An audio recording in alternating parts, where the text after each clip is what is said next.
Fala, fiel, mais um vídeo aí no canal.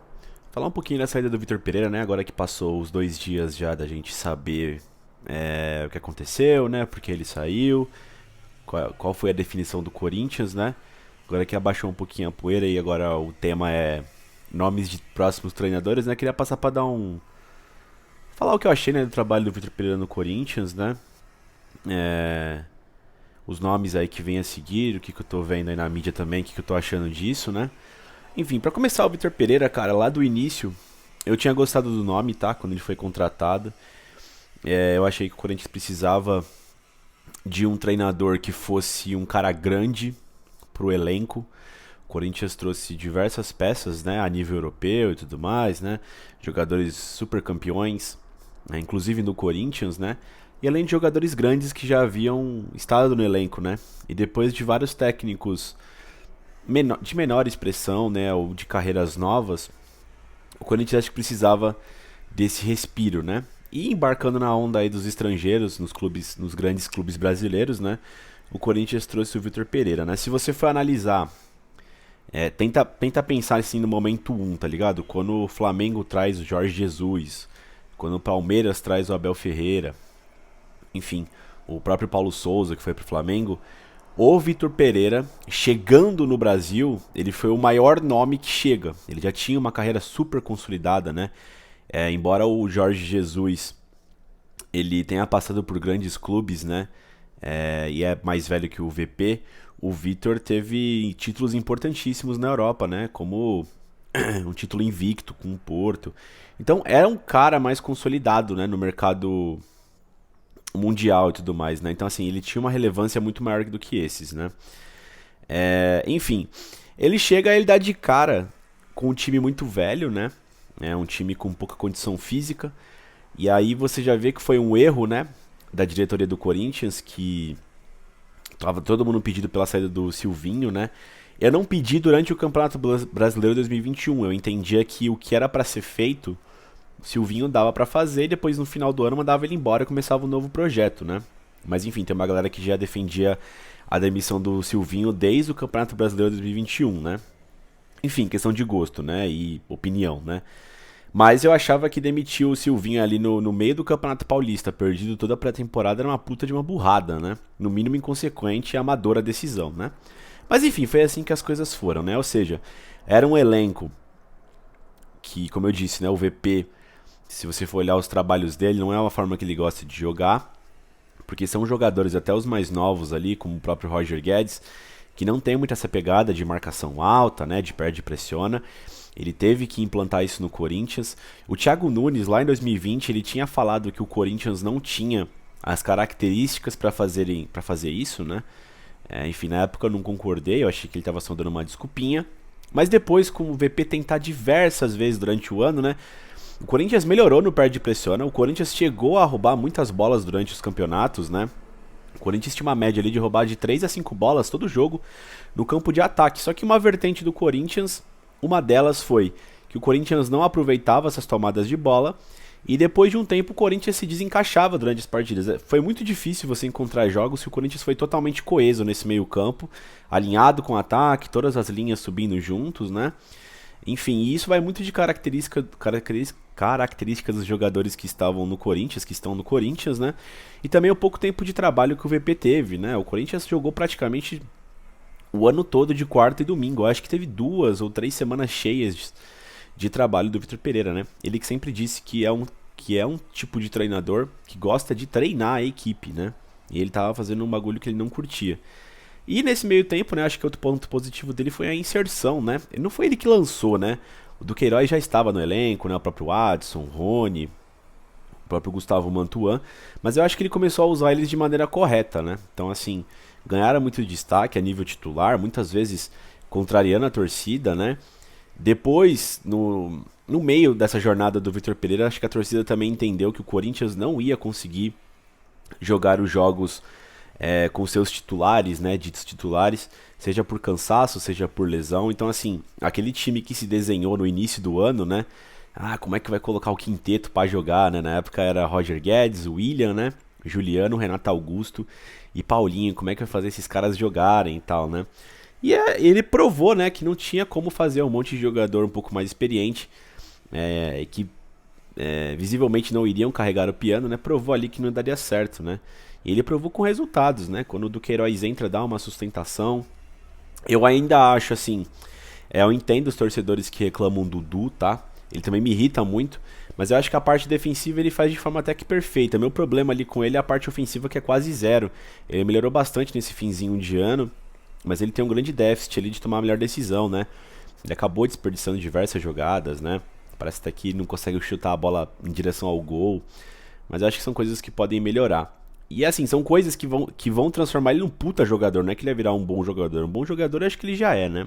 Mas enfim. E uma coisa interessante que o VP trouxe pra cá, que às vezes até é tratado com um pouco de ignorância aqui no Brasil, né? Seja pelos torcedores ou até pela mídia e tal, né? Esse negócio de time titular, ele sempre falou, né? Eu não gosto de queimar todas as minhas peças no primeiro tempo, e se dá errado o meu plano? E é realmente uma ideia inteligente, né? Claro que todo mundo monta seu time, monta o esquema tático, a formação tática ali, pensando que vai dar tudo certo, mas e se não der? O Vitor Pereira sempre conseguia, quando ele tinha ali todo o elenco, por isso que é legal falar isso, né? O Corinthians, quando tinha todas as peças à disposição, o Corinthians tinha um elenco interessante. Porque assim, tenta idealizar ali uma formação tática que você curte, né? Ali com o Yuri Alberto, Roger Guedes, Adson, não sei, Renato e Juliano e o Duqueiroz atrás, ou o Fausto. Quando tinha esses caras aqui, você tinha guardado no banco o Gustavo Silva, o próprio Matheus Vital, o Ramiro ali como opção. Se você quer jogar só com o Renato ou só com o Juliano, você tem um meia no banco. Então o VP ele ia lá, buscava um cara no banco que conseguia dar uma refrescada. E muitas vezes o Corinthians conseguiu buscar um empate ou voltar a jogar melhor, né? No segundo tempo, muitas vezes tinha aquele desbalanceio. O Corinthians jogou bem o primeiro tempo, jogou mal o segundo, ou vice-versa, né? Agora o problema era quando não tinha nem quando entrasse. E o Corinthians lidou muito com isso durante o ano todo, né? O Corinthians tinha ali os 11 para começar a partida e que Deus os proteja, né? E em momentos chaves dos campeonatos, né? Como na própria Libertadores, aquela inesquecível classificação contra o Boca, o Corinthians estava jogando com o Giovani ali, com o Rony, um bagulho assim inacreditável, com o Cantígio, né? As segundas, terceiras, quartas opções dentro de um elenco dito bom, né? E que acabou ficando machucado, ferido e frágil, né? Porque não foram baixas assim ocasionais, foram diversas partidas tendo muitos desfalques, de 5 a 10 quase todo jogo, então era inacreditável, né? E, enfim, eu achei que o VP foi bem nisso, né? Ele conseguiu transformar o Corinthians ali em competitivo. Se você for ver, o Corinthians bateu as metas, né? Eu acredito que Corinthians, Santos, Palmeiras e São Paulo, por mais que o Palmeiras seja o favorito atualmente entre os quatro, quando chega o Campeonato Paulista, eu acho que a meta desses grandes clubes de São Paulo é chegar nas semis. Tem lá, Corinthians e Santos, São Paulo e Palmeiras, ou enfim, Corinthians e São Paulo, Palmeiras e Santos, ali disputando as semifinais, e clássico é clássico, agora que é um jogo só, pode acontecer tudo. Então assim, a meta é chegar nas semis, e ali ser competitivo, né? Copa do Brasil, o Corinthians foi até a final, perdeu pro Flamengo. Eu acho que o Corinthians tinha mais time para bater todos os times que foram antes do Flamengo, e fez isso, bateu o Fluminense, bateu o Santos, bateu o Dragão no Atlético Goianiense. E na Copa Libertadores é a mesma coisa, a gente tava com uma expectativa de, pelo amor de Deus, né? Passa das oitavas, que não passava desde 2012. O Corinthians tinha mais time que o Boca, passou pelo Boca, mas acabou enfrentando um Flamengo, né? Um Flamengo que estava em crescente naquele momento, e o Corinthians com muitos desfalques, né? O Corinthians entrou em campo naquele jogo com 3 volantes, o próprio jogo de Itaquera, né? Ele vai ter o Renato pro segundo jogo, já pro segundo tempo. O Renato estava se condicionando, que teve aquela lesão no pé, né? Que é no meio do pé, que é difícil de tratar, né? Enfim. Então foi complicado, né? E no Campeonato Brasileiro, eu achava que o Corinthians, ele tinha o quarto melhor time do país, né?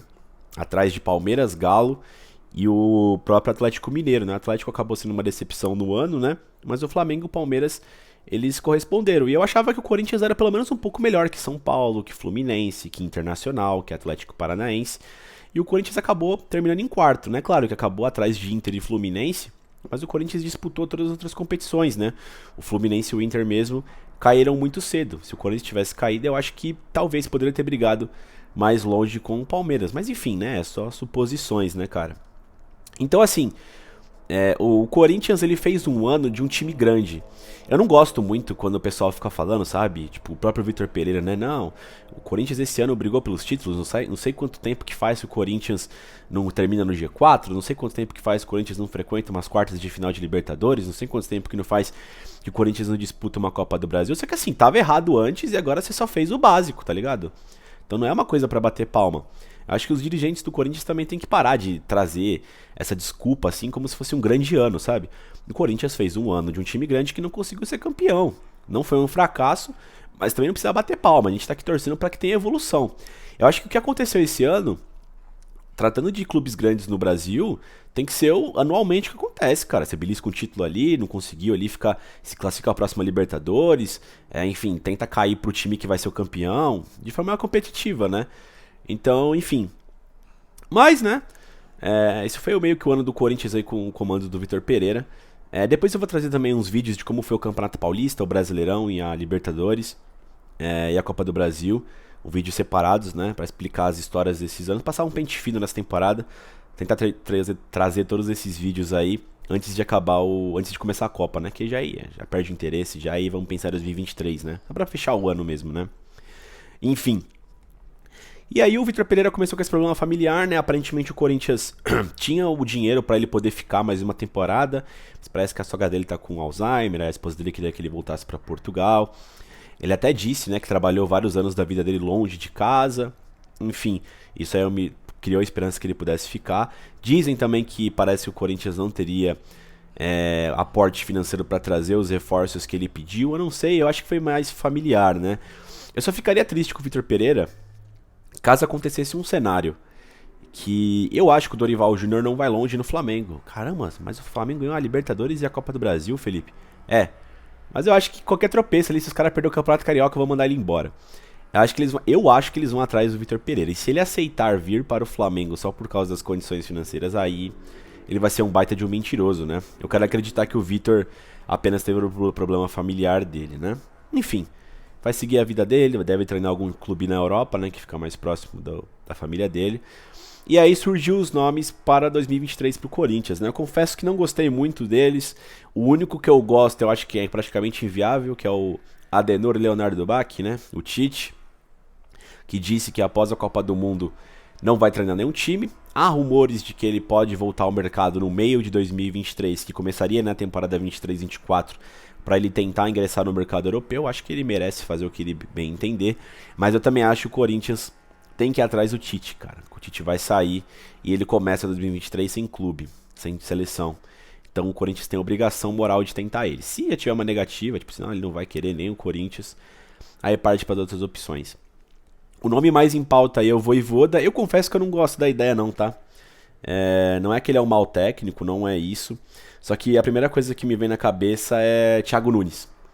Thiago Nunes ganhou lá, né, a Copa do Brasil e a Sul-Americana, foi isso? Com o Atlético Paranaense. Não sei se ele ganhou os 2 títulos. Mó pompa, né? Na época tava aquela caça às bruxas com os técnicos mais defensivos, né? Abel Braga não prestava mais, Mano Menezes não prestava mais, Carille não prestava mais. Agora a moda é Sampaoli, Jorge Jesus. E o Corinthians meio que foi obrigado, né, a trazer um técnico desse perfil, né? Mesmo não tendo um elenco para tal, né? O Carille mesmo, quando ele foi demitido, ele fala isso, né? Ele fala que, tipo, eu acho que o Thiago Nunes não vai dar certo. Porque o que os caras querem que aconteça, né? De um futebol mais propositivo, talvez o Corinthians não tenha um elenco propício para isso, né? Então, sei lá, cara. Se você for olhar também, ó, ele tem 47 anos, né? Ele passou por New Old Boys, Defensa e Justiça, Talheres e Huracan, União La Calera, né? Que teve até um destaque do Chile, né? Que fez ele ser contratado pelo Fortaleza, né? Lembrando que a base desse time do Fortaleza foi o próprio Rogério Ceni que fez lá, né? Ele constrói lá no Fortaleza, lá na Série B, depois ele acaba saindo, vai pro Cruzeiro, pro Flamengo, e depois ele acaba... ele passa pelo Cruzeiro, aí ele acaba voltando pro Fortaleza, né? Depois ele tem o assédio do Flamengo, vai pro Flamengo, e aí quem assume é o Vojvoda, né? Então ele tem um alicerce, é claro que depois ele consegue pegar esse alicerce e alavancar o Fortaleza, tem méritos totais, mas assim, tem uma base que o Ceni fez lá, né? Então, sei lá, eu não me agrada tanto, sabe? Não é só porque o cara ele é gringo, tá ligado? Que vai resolver o problema, não é assim. Eu, se fosse o Corinthians, tentaria trazer um cara perfil Vitor Pereira, porque assim, parece que ele deixou lá dados estatísticos, né, de que o Corinthians precisa dar uma rejuvenescida no elenco. E pelo que você via do Vitor Pereira, ele queria fortalecer esse par de pressiona. Substituir alguns jogadores ali que não faziam o que ele queria, né? Que era pressionar mais, que era deixar o time mais alto, né? Mais intenso, né? Então eu acho que o Corinthians devia fazer algo na linha do que o São Paulo fez quando saiu o Diniz. Eu não achei que o São Paulo teve um péssimo ano aquele, vendo de fora, né? Eles trouxeram um cara que não era totalmente ao contrário do Diniz, que foi o Crespo, mas seguiu uma linha de pensamento. Acabou sendo demitido depois, mas ainda conquistou um Campeonato Paulista. Então, assim, eu acho que o Corinthians tem que seguir algo nessa linha, cara. Não vai trazer agora, tipo, um cara muito defensivo ou, sei lá, mano, um cara que não vai usar o par de pressiona, porque eu acho que tem um trabalho bem consolidado ali, um início reestruturado, que fazia tempo que o Corinthians não deixava algo promissor. Então, eu acho que o Corinthians, além da etnia do cara, né, da nacionalidade do cara, tem que procurar um cara que seja grande, porque tem muito jogador de nome no Corinthians, então precisa de um cara lá que lidere ali, né, as coisas, que tenha um perfil até um pouco mais centralizador, né? O Vitor Pereira, ele, querendo ou não, cara, ele teve ali moral pra botar o Roger Guedes no banco. Ele botou o Gil no banco quando teve que botar, botou o Renato Augusto no banco. Os caras não estavam jogando bola, foi pro banco, não teve essa de amiguinho e tal, né? Então eu acho que isso foi um ponto positivo. Então o Corinthians precisa trazer um outro maluco desse. Eu não sei se o Voivoda, se ele chega no Corinthians, ele teria essa carta branca. Não sei. A torcida comprou a ideia do VP, até eu não sei se foi porque ele foi estrangeiro. Enfim. Mas foi um dos itens aí que fez esse elenco do Corinthians, que tinha ali um perfil, né, nos últimos anos. O pessoal falava, além de ter um time ruim, tinha um perfil ali de às vezes queimar os técnicos, né? O Thiago Nunes saiu chorando e tudo mais, né? Mas enfim, eu nem sei se é voluntário e tal. Eu sei que muitas vezes quando o cara não é grande ali, o técnico, a torcida tende a ficar do lado dos jogadores, é normal, né? Mas dessa vez o VP aí, o cara tem personalidade, falava o que pensava, né? Fez o que fez e cumpriu em campo, né? Então eu acho que o Corinthians precisa de um técnico além de ser do pé de pressiona ali, o cara mais propositivo, tem que ser um cara grande. E outro nome aí que especularam foi o Galhardo, que saiu do River Plate. Eu acho que ele também não vem, não é nem pelo valor, tá? Eu acho que ele quer ingressar no mercado europeu, talvez até tenha. Muitos argentinos vão pra Europa, né? Você tem o Simeone fazendo uma dinastia lá no Atlético, né? O Marcelo Bielsa tá sempre na Europa, né? O Sampaoli bate e volta, né? O próprio Kudê, que tava no Inter, foi pro Celta de Vigo. E tem o Galhardo, que eu acho que ele vai tentar entrar nessa, né? Acho difícil, acho que ele vai querer ir pra Europa. E um outro nome que eu me agrada um pouco, assim, que é um desses que falaram, tirando o Tite, né, que eu acho que não vai vir, seria o Kudê. O Kudê fez um trabalho interessante no Inter, o Kudê tem experiência na Europa. Ele é um cara que tenta fazer uma marcação bem alta, uma pressão alta, né? De novo, vamos ver se o Corinthians vai conseguir rejuvenescer esse elenco. Vamos ver se o Kudê curte também, né? Ou qualquer outro técnico, as ideias que o Vitor Pereira tinha deixado ali, depois que ele deixou um relatório, né? Então, essas são as opções, né? Tem todo esse mês de novembro aí ainda, tem o mês de dezembro, e o Paulistão começa em 15 de janeiro de 2023, né? Então o Corinthians tem um certo tempo, né? Enfim, esse aqui foi um vídeo mais pra falar sobre o técnico VP, tá? E a passagem dele do Corinthians e o que eu achei dos nomes a seguir, né? Gostei muito do Vitor Pereira, eu espero que um dia ele volte, se tiver como, né? Porque eu achei que ele teve uma passagem interessante pelo Corinthians, né? Enfim, fiel, deixa o like no vídeo, inscreve no canal e vai Corinthians!